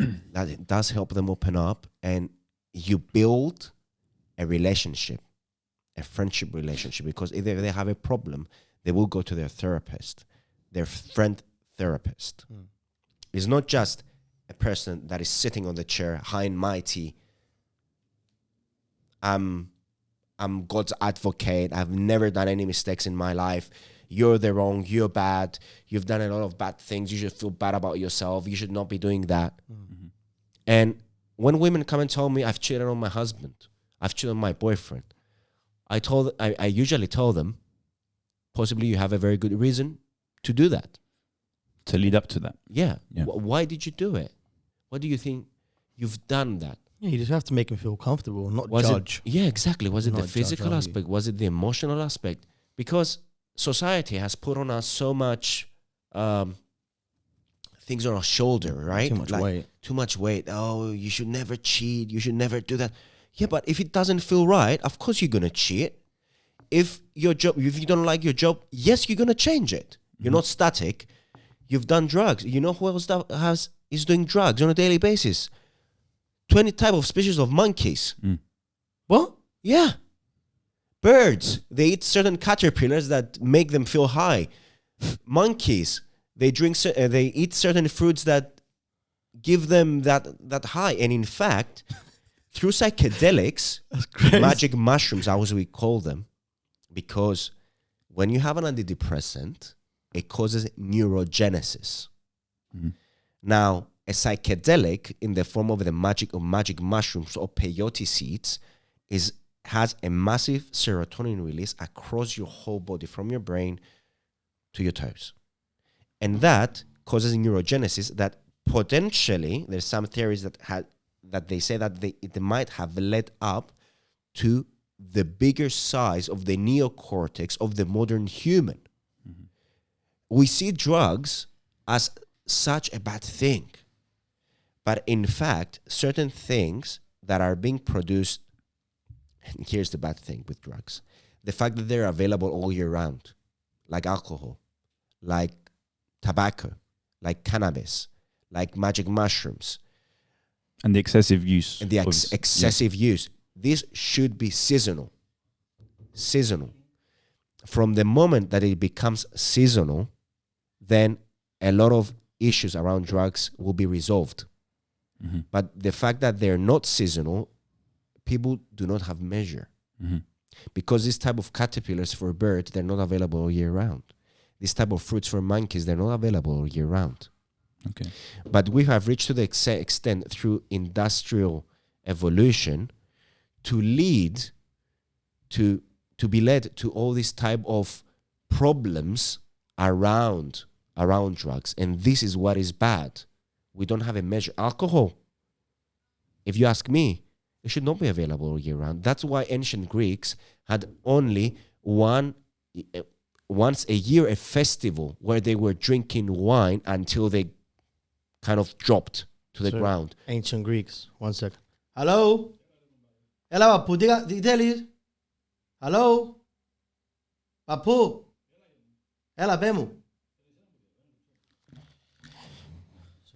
Ancient Greeks. Just a minute. That's right. Should I pause it? We good? All right.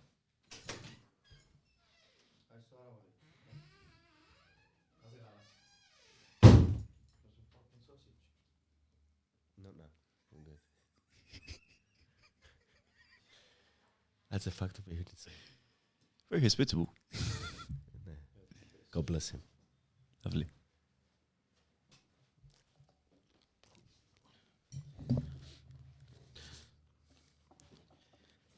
So you're saying that, like, the reason that the ancient Greeks had this festival where it was only one time is because, do you believe that that's what's needed? Like, for example, with fruit, like strawberries are not available all year round, but it does make you appreciate it more when they are available because you're getting something different and it's a change and you're looking forward to that. Yeah. The same thing with drugs, for example. If, you know, like you said, a lot of people do believe in the spiritual, I wouldn't not necessarily say spiritual, but the healing process of what a psychedelic can do. It comes from the ground. There's certain cactuses. People talk about ayahuasca, where like businessmen have done that in order to see the world in a different way and to relieve all that stress and to go through past trauma and kind of heal themselves through something a bit more natural than, for example, a pill or an antidepressant would do. But that is the difference between, like Michael said before, excessive use. Anything that's excessive is too bad. Too much coffee is too bad for you. Too much water, you can drown your system. So when things... Too many bananas. Too much potassium. Like, so when things are organized and they're controlled in a better way, it could actually cause major improvements. Exactly. But I think the problem is, like, with certain drugs, like even with marijuana, with magic mushrooms, with ayahuasca, or any like psychedelic drug, they're not natural anymore.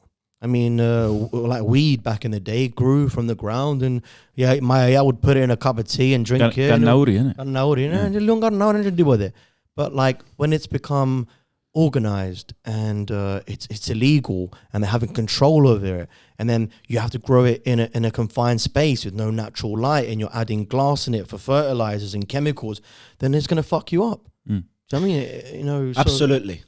And because I've seen, sorry to interrupt, I've seen like your posts and stuff, and you speak about certain mushrooms and certain fruits and certain foods that will actually help your stress relief, and that where you can get them from. And I think that's a really nice way of going around it, because you're giving people something that's a lot more natural and something that's acceptable and something that's easy to get your hands on. And instead of just promoting tablets and pills and pills and pills, which we know antidepressant side effect is depression. Like, what cunt for that? I'm gonna make a pill that makes you, not depressed, but I'm gonna throw a little bit of depression in it. And you know what's the worst thing with antidepressants?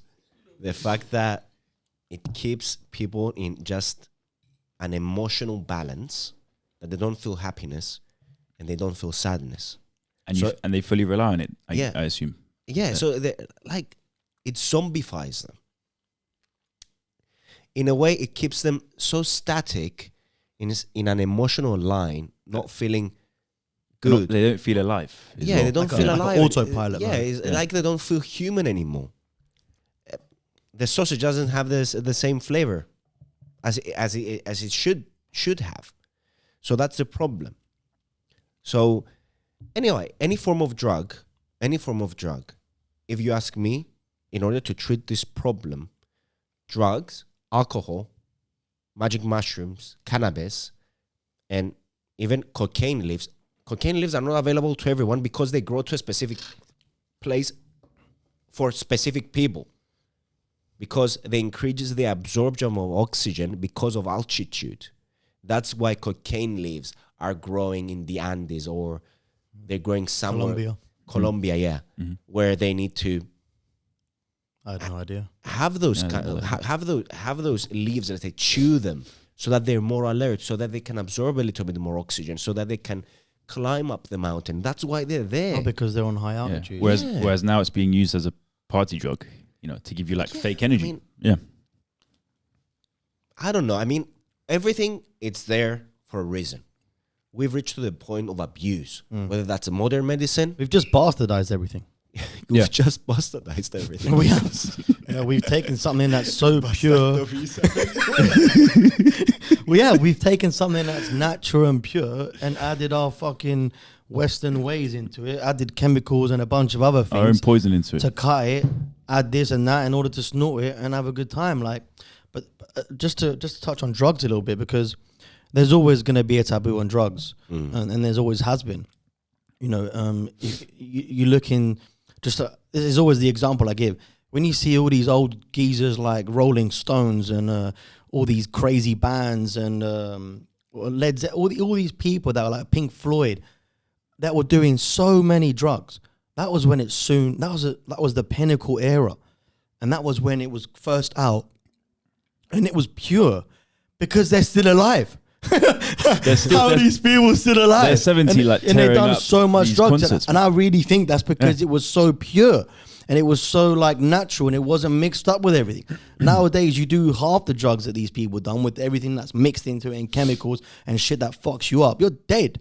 So you know what I mean? 100%. These kids are still shredding the guitar. You can't even see, but the human body. Do you get my point? Do you know Yeah, what I'm going? I Like get you. how when things are based natural, and then we break it down like you do. Like you just break it down to the simplest formats, and when things are used for what they're supposed to be used, whether it's drugs, whether it's food, whether it's talking, whether it's mindset, breaking things down to the simplest format into the subnautical level, to the atomic level, just to simplify things and make everyone have a common understanding. And I think that's the most important thing for just general change and understanding. And that's what you do beautifully. Thank you, man. Thank you. I appreciate that. But like again, just to go on drugs, I'm gonna open up personally. Like I abused drugs a lot when I was at university. Same, man. You just feel lost. Do you know what I mean? And that's what everyone does. And then we had a group of friends in a house, and literally every month we'll trip, whether it was on mushrooms or it was on acid, on LSD. And then because I didn't really know who I was, and I was studying psychology at the time, and am I happy with myself? And being in that world was amazing. Like, things were moving, tripping colors. The grass would grow and hug me and protect me. Like, it was some madness. And I'm like, this is crazy. Do you know what I mean? Like, wow, what a world. And I was able to unlock parts of my brain that was locked before. And I've experienced new sensories and new emotions, new feelings. Like, but then again, that wasn't my world. But also, bro, you need to appreciate that time as well, that it's made you who you are today. I know it sounds cliche, but it has. Those journeys have opened your eyes in many ways. And again, but I became greedy.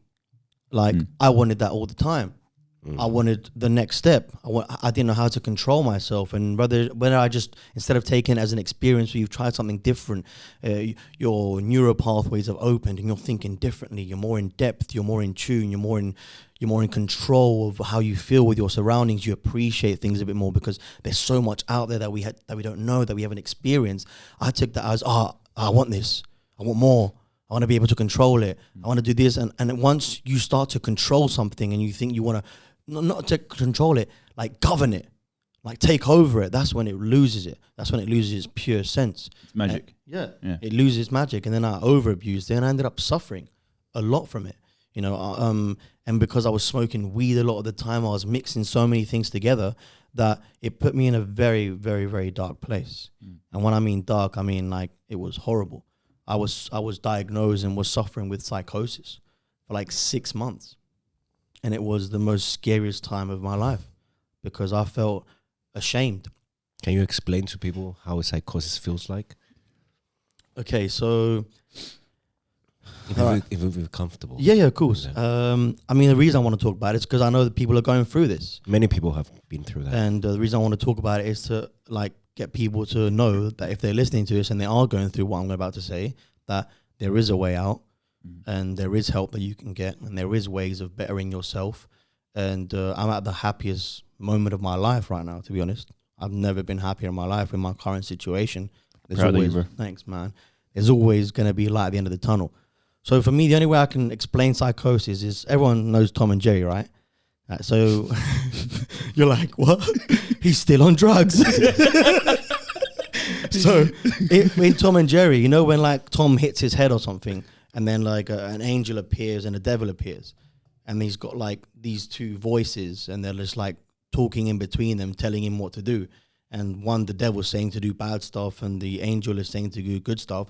And then when they're not agreeing with each other, they're just having a go at each other. That's the way I can explain it, is by not having control of your thoughts, by thinking very irrational, by being scared, by constantly not understanding. Having more than one voice in your head was the scariest experience I've ever had in my life. The conflict of ideas. That's it. It was a conflict of ideas, and there's a conflict of choice and conflict of who you are. Like I would be in a room with friends and stuff, and everyone would just be talking, chilling, having a drink. And your mind's having a conversation by itself. Yeah, in my head, like it's just madness. And the thing is, and when they couldn't agree with each other, the two voices, they'll just fucking scream like little kids to just like, So we'd be talking, oh yeah, crazy football match the other day, yeah, United lost. In my head will be like,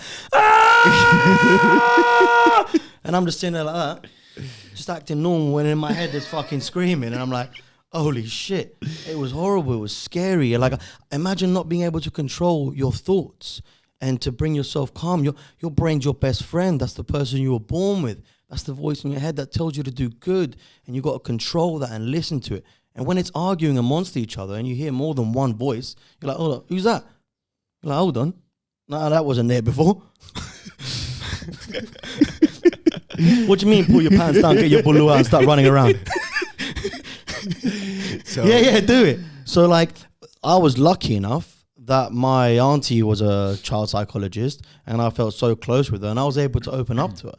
You know, I'd finish work, get in the car, turn the car off and sit in the car for like 40 minutes on my own, just trying to calm down and trying to control the voice before I went to the house to see my mum or my dad to try and act normal. Like, it was horrible. And it took me 6 months to be able to talk about it. And I tell you what, the first day I spoke about it and I opened up, I was like 95% better. You don't understand. As soon as I spoke to that's someone, very important. as soon as I said, man, Very important. I don't think I'm all right. I think I've got a bit of an issue, blah, blah, blah, blah, blah. I just went, oh my God, what a stress. Like all that stress of holding it inside of me for half a year and thinking I could cope with it and I can deal with it myself and that I am okay and there's nothing to worry about. cannot. It just cannot. instantly went away by opening lie. it and to seeing the reaction and the facial expressions of the person that I opened up to was such a good feeling because I was like, oh, actually, I can talk about it now. I understand it better. Like we said before, breaking it down to a normal level of understanding. And once you let it out, you know, it's a shared issue. Yeah, you no longer hold. Yeah, right. Yeah, like, it's very shared. It's like it's not like you're giving it to someone. It's not as bad as you think. It's not as well. because it's like Yeah. if you only exactly talk to yourself. Exactly. If you only talk to yourself, then you don't know what you're talking about. Yeah. As soon as you open your mouth and say it loudly, then everything just kind of makes sense. In fact, therapy for me starts from the moment that a client of mine picks up the phone and calls me or sends me a message on Instagram. That's when therapy starts for me. And yeah. Sorry, I just want to interrupt one minute, 'cause something I can relate to with that as well. I'm not long ago when I had my first ever therapy session, and before that, I mean the courage to call up the therapist, it was tough, and I couldn't really do it. And eventually I did, and I booked it in, and it was all good. I remember I was sitting on this chair here having a haircut, and I'm like, got therapy tomorrow, but I think I'm all right, man. I don't need to. Like, it's all good, bro. And he's like, and he got strict. He's like, no, man, you've booked it, you're going.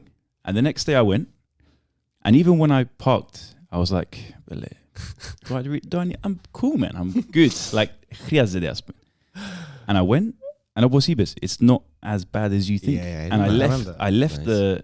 and it was a one-off. And he was even like, It's you're, like you're cool.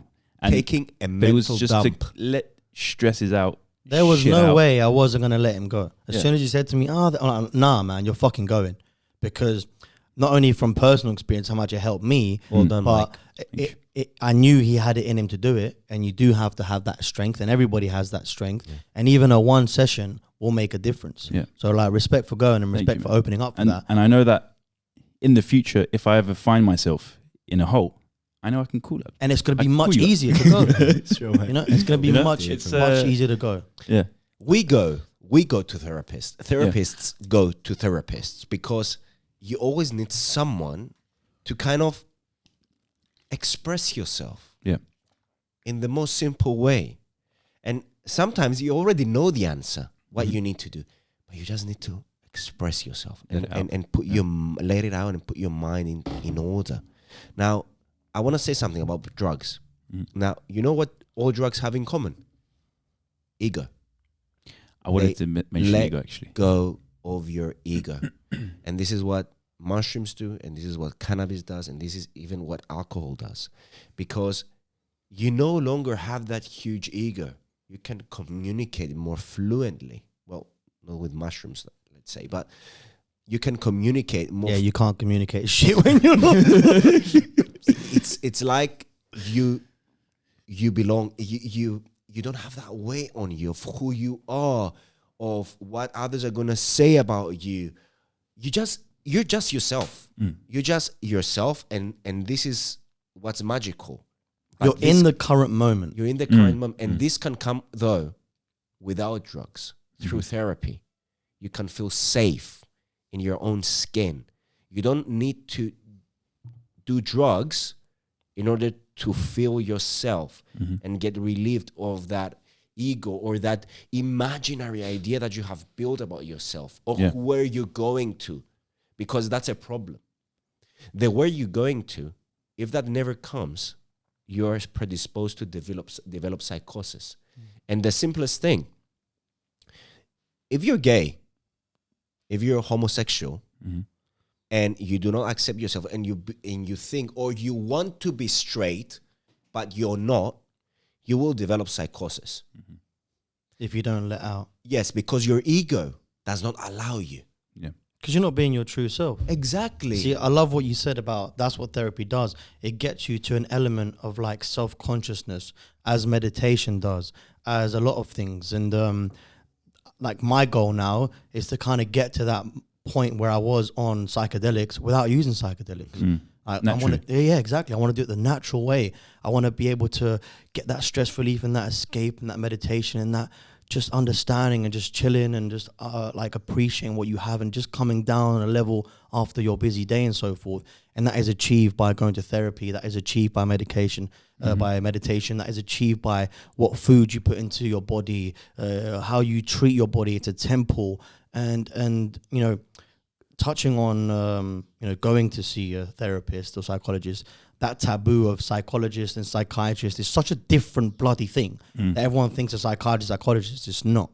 And I want you to add a bit more on the main difference between a psychologist and a psychiatrist. Yeah.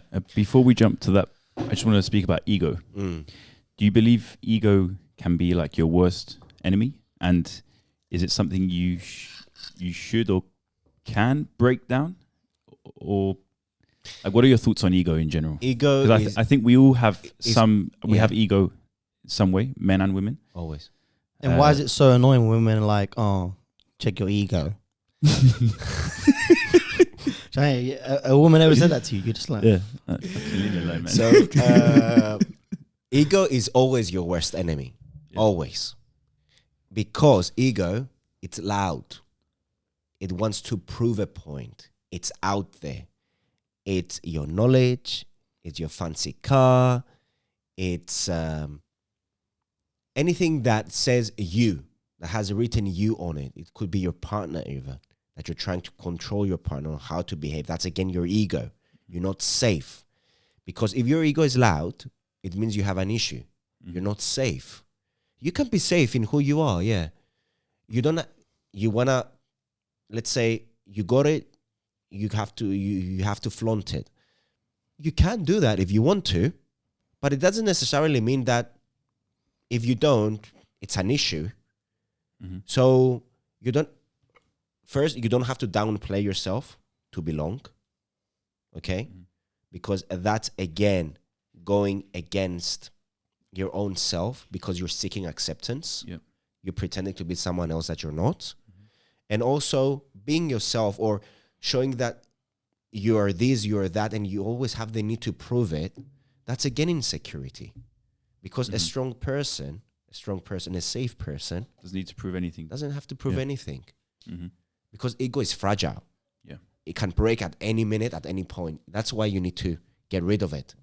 Because it is your worst enemy for your relationship, for your friend, for your own self. Amazing. Pause. I think we're on 53 minutes. I just want to check how much time we have left. And if we do need to change the SD card. Camera card. Yeah. 1 second. I gotta go. Yes! Woo! All right, guys. Thank you so much for watching the show. Little halftime break for you guys. Just a little chance to tell you guys to follow us on Instagram. Spotify. Where else can you follow us? And YouTube. Yeah, all the social media platforms. This is Alki and Michael. Michael. Thanks very much for watching and enjoy the second half of the show. Yeah. Stay blessed.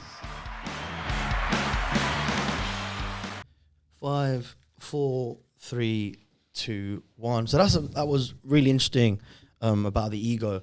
I love that, like, to be able to understand what ego actually means, because you hear it in songs and all the time and when everyone says it. So it's nice to break it down to actually what it means. Just the last thing before we end that I really want to touch up on, I think is very important, is the pricing. So how much is too much when you charge, and how to make people understand that the reason you're charging this much is because of these reasons and so forth. Everyone's like, oh yeah, it's expensive. It's like 200, 300 pound a session, 100 pound a session, whatever it may be. And I'm like, okay, but if you really break it down to how much you're spending in order to benefit yourself and your future for the rest of your remaining days, then you can't really put a price on that. So like, how do you make people understand what you charge or how you charge, or why do psychologists charge what they do? Is it because they're better than the other psychologists? Is it because of their years of experience, or why? So usually when I've been asked this type of question, I ask back, how much is your health worth, right? Because if you don't address your issues now, it's gonna cause you something more serious and more pain. Now, many people think that I'm expensive, but I'm the only one that you're gonna call up, and I'm gonna tell you, you will get better. I guarantee results. And I've seen it many times, because I've seen clients that come from other people, clients that are on antipsychotics, antidepressants, pills, this and that. But eventually the problem doesn't go away. It's just putting it to sleep. And what like makes snooze mode. Yeah, exactly. What makes me different than the others is just the fact that I integrate biology with psychology. I'm somewhere in the middle of psychiatry, neurology, and psychology, because I have 12 years of studies. I've worked 6 years as a professor of neurophysiology, psychophysiology. And what I can offer to people is I'm enabling them to understand themselves. Because if you don't have the knowledge of biology and how your body works, no matter how long talking therapy is going to take you, you will never understand the mechanics of your body for you to be able to control them. Now, I tell you why you're doing certain things and what is that something going to give you. Now, when I start with the mechanical aspect of the body, people start seeing an immediate difference. Then we go into talking therapy to address the burning problem that is causing the psychosomatics. You cannot ignore, you cannot, let's say, separate the soul from the body. It's one. That's why psychophysiology or neuroscience is key, and it's the modern science that everyone should kind of pursue. Because any other type of therapy that you're going to get, and it doesn't necessarily mean that you might have a problem. You might want to come to me to discuss a certain issue in your life that it's not debilitating. It's not something serious. You might want to get an opinion. Yeah, it's for everyone. So if you combine biology with psychology, then that's when you see the major difference. Not by just having one bit on its own hanging there, and then you complete that bit with another person. Because a psychiatrist, you're going to go to the psychiatrist, they're going to see you. If they diagnose you properly after 1 or 2 sessions, they're going to give you the right pills. If they misdiagnose you, you might get worse, or if they give you the wrong pills. And now the second part, you go to a psychologist or a psychotherapist, and you spend 5 years in therapy, 10 years in therapy. And I tell you, in 5 sessions, you're going to feel better. In 10 sessions, you will get your life back. Now, compare that from 1 year, 5 years, to 10 years, because I've even heard that. So they fully rely on that. They fully rely on that, and you build a dependence. And that's up to the therapist to tell them, you know what, you're good. I will see you once a month, just to keep up so that you don't regress. That's the healthy thing to do. No, you have to come and see me every week or every 2 weeks because I want to get your money. Yeah. Now, I charge a fee in advance, and then I will adjust potentially that for my client based on their financial needs occasionally.